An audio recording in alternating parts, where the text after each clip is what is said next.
अब तक जो खुलासे हुए हैं उसके मुताबिक व्हाइट कॉलर टेरर मॉड्यूल के आतंकियों ने तुर्की की यात्रा की थी। अंकारा में एक सीरियाई आतंकी से मुलाकात हुई थी। तो क्या अंकारा का ये सीरियाई हैंडलर ही दिल्ली ब्लास्ट का मास्टरमाइंड है? जो जांच एजेंसीज हैं वो अब इस सवाल का जवाब तलाशने में जुटी हैं।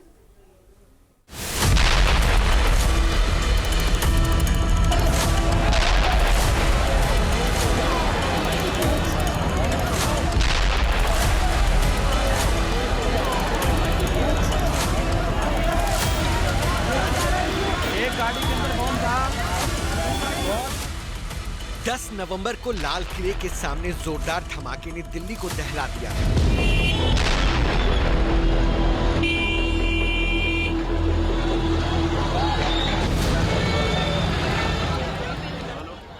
इस ब्लास्ट के तार अब तक पाकिस्तान और बांग्लादेश से जुड़ने के सबूत मिले थे, लेकिन जैसे जैसे दिल्ली में हुए विस्फोट की जांच आगे बढ़ रही है, हैरान करने वाले खुलासे हो रहे हैं।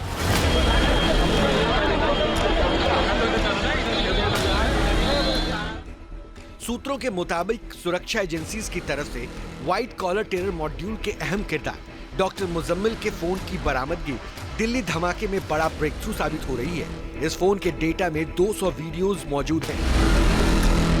हथियार बनाने से जुड़े करीब 42 खास वीडियो इंटरनेशनल नंबर से हुई बातचीत का सुराग साबित कर रहा है कि दिल्ली धमाके के तार विदेश से जुड़े हैं। डॉक्टर मुजम्मिल के मोबाइल फोन के डेटा को खंगालने के बाद जांच एजेंसीज को कई अहम जानकारियां हासिल हुई है।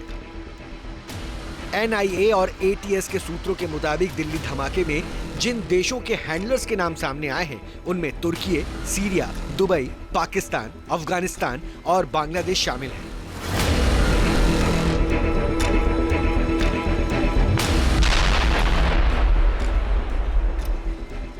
ये सुराग इशारा कर रहे हैं दिल्ली ब्लास्ट की साजिश को इंटरनेशनल लेवल पर तैयार किया गया। डॉक्टर मुजम्मिल के मोबाइल फोन से मिला डेटा 10 नवंबर की साजिश के तार तुर्की से जोड़ रहा है। दिल्ली से 4000 किलोमीटर दूर तुर्की की राजधानी अंकारा से साजिश का तार जोड़ रहा है। दिल्ली ब्लास्ट की जांच जैसे जैसे आगे बढ़ रही है, अंतर्राष्ट्रीय साजिशों की परतें भी खुलकर सामने आ रही हैं। इस ब्लास्ट का तुर्की कनेक्शन अब जगजाहिर हो चुका है, जहां पर आतंकी उमर के साथ मुजम्मिल और मुजफ्फर ने विजिट किया था और इस विजिट के दौरान पाकिस्तानी हैंडलर उकासा ने तुर्की में ही सीरियाई आतंकियों के साथ इनकी मुलाकात करवाई थी। सूत्र ये भी बता रहे हैं कि दिल्ली समेत देश को दहलाने की साजिश करीब 3 साल पहले रची गई। इस आतंकी साजिश का आगाज वर्ष 2022 में हुआ था। बताया जा रहा है कि डॉक्टर उमर, डॉक्टर मुजम्मिल शकील और डॉक्टर मुजफ्फर राठेर एक साथ तुर्की की राजधानी अंकारा गए थे। आतंकियों की इस तिकड़ी ने अंकारा में सीरियाई आतंकियों से मुलाकात की। ऐसा माना जा रहा है कि आतंकी डॉक्टर्स की इस तिकड़ी ने पाकिस्तानी हैंडलर उकासा के निर्देश पर यह मीटिंग की थी। सबसे पहले साल 2022 तुर्की की राजधानी अंकारा और अंकारा में डॉक्टर मुजम्मिल और डॉक्टर उमर के साथ कई डॉक्टर पहुंचते हैं और वहां पर प्लानिंग की जाती है कि किस तरीके से भारत को दहलाना है, उसके लिए किस तरह के टेरर नेटवर्क को बनाने की जरूरत पड़ेगी, जिसमें सबसे पहले होता है बॉम्ब कैसे बनाया जाए।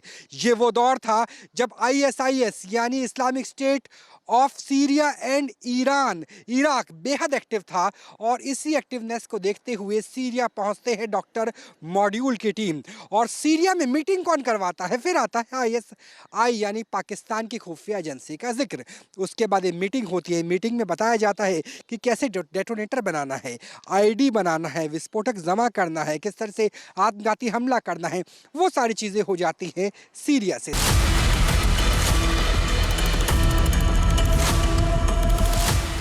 सूत्रों के मुताबिक सीरियन आतंकी से कथित मीटिंग के बाद डॉक्टर उमर और मुजम्मिल भारत वापस लौट आते हैं, लेकिन मुजफ्फर राठेर तुर्की से पहले UAE पहुंचता है और फिर वहां से अफगानिस्तान चला जाता है। सूत्र ये भी बताते हैं कि मुजफ्फर राठेर अफगानिस्तान में अल कायदा में शामिल हो गया था।